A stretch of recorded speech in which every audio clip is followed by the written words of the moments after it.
Hi అండి, నేను ఇప్పుడు ఎగ్స్ కర్రీ ప్రిపేర్ చేస్తున్నాను. ఎగ్స్ ముందు బాయిల్ చేయాలి, తర్వాత పీల్ ఆఫ్ చేయాలి. తర్వాత ఎగ్స్ ఘాట్ పెట్టుకొని ఒక బాండీలో ఆయిల్ పోసి కొంచెం ఉప్పు పసుపు వేసి ఆ ఎగ్స్ని ఫ్రై చేసుకోవాలి.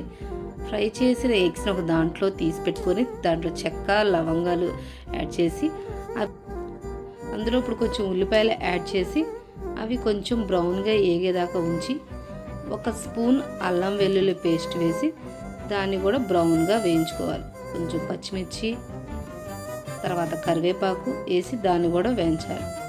వేగిన తర్వాత కొంచెం టమాటాలు తీసుకొని వాటిని కూడా వేయాలి. వేసి అవి కూడా బ్రౌన్గా ఏగేదాకా వేయించాలి. కొంచెం టమాటాలు మగ్గిన తర్వాత అందులో కొంచెం ఉప్పు పసుపు కారం గరం మసాలా ధనియాల పొడి వేసి బాగా కలపాలి. దాంట్లో కొంచెం వాటర్ యాడ్ చేయాలి.